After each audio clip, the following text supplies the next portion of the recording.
We're back in the Everything After studio, and here's my review of Judah and the Lion on April 6, 2025 at the House of Blues in Cleveland. The opener for that show was Ethan Regan. Proclaim it from Pride Rock. Judah and the Lion is king. I never gave much thought about what it would mean to be in a lion's den. The biblical story of Daniel, that is the phrase's origin, never really connected with me. A meerkat and a warthog once sang about a lion sleeping tonight, and before them a band called the Tokens in 1961. I had to look that up. And one would think that lions do their best sleeping in their dens. People have dens in their homes for the principal purpose of relaxation.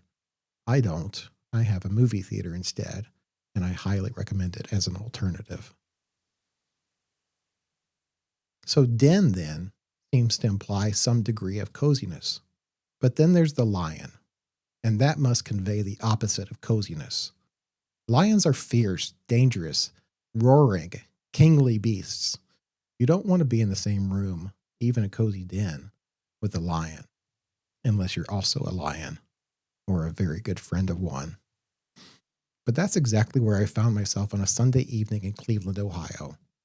This particular pride had taken residence in the House of Blues for a Judah and the Lion show, which I had the pleasure of observing through the lens of a Canon EOS R8 from the pit. Far from an elephant graveyard, the band, formed in Nashville and touring live as long as Osama bin Laden has been dead, 2011, ruled over a lush Serengeti of a fandom. The Lions' own Rafiki, opener Ethan Regan of Charlotte, North Carolina, did a fine job of establishing the vibe, backed by the folk rock twang of Dip Sea Flower, joined by the immaculate banjoist Samantha McCage. The best compliment I can give Ethan is this: if you love Noah Kahan, you should check out Ethan Regan. Then, demonstrating that they are the king of the land and for the land, Judah and the Lions' Judah Akers, wearing a throwback number 23 Cavs jersey, tributing the land's own King James. And Brian McDonald started the set in a stampede of wildebeests, with guitar and mandolin and a mic stand, amidst the VIP on the fan side of the standing room only barrier in front of the stage. So dedicated to immersing the audience in every note, Judah and the Lion had sampled their new song in the pre-show announcements, playing a snippet over the PA to preview the crowd participation part of Maybe the Best, to ensure a rehearsed, no fan left behind, full volume call and response. Then in the swarm, the duo tipped the crowd off to their pre-game ritual, encouraging a boisterous echo as the full band did a hands-in chant reminiscent of the Jamaican bobsled team immortalized in the 1993 sports comedy Cool Runnings.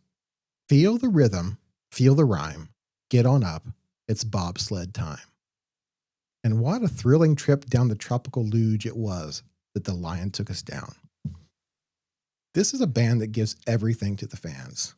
And I mean everything. From the roaring rasp of singer Akers to the emotional resonance of storyteller Akers.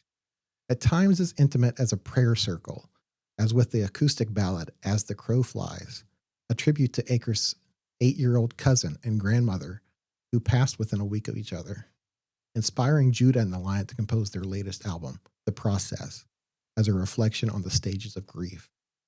But there was to be no grieving this night, punctuated with high-energy folksy rock, stadium-sized, sugar-coated anthems like Floating in the Night. The band's unique sound is perhaps best expressed by the title of his 2017 album, Folk Hop and Roll, which includes the eminently sing-alongable Suit and Jacket, and a reprise of what is probably the band's most overplayed radio single, and Take It All Back 2.0, both of which raised the roof of the HOB on this tour stop, and likely will each subsequent. But the thing is, every JNTL song is a sing-along at a JNTL show. And it never feels like a case of, we're tired of playing this song, so you sing it. This band thrives on making the fans not just part of the show, but the whole thing. Remember what I said about giving the crowd everything? That literally includes the shirt off of the Lion's back, as Akers unhesitatingly obliged the fans' shouted demand of take off your shirt for the encore, which included a live recording of the alluded to fantastic Rager, Maybe the Best, that Akers promises will become part of the song. I'll admit I didn't have high expectations for this show. I'd pre-bulked the algorithm's best of playlist for days before as background music to the typical day job grind. And though there were a few aha moments of familiarity, no single really seduced my concentration from its natural course. There are hits to be sure, but I'd go as far as to say that if you've only heard this band on the radio, Spotify, or even a well tended collection of every pressed vinyl, the superior format, you've never heard Judah and the Lion. That's because this is a live band through and through. It's not possible to capture in any digital recording or even the grooves of the finest polyvinyl chloride, the energy and passion these guys exude on the stage, and their fans off it. If I never buy a JNTL record, you can bet I'll never miss another chance to see them in concert.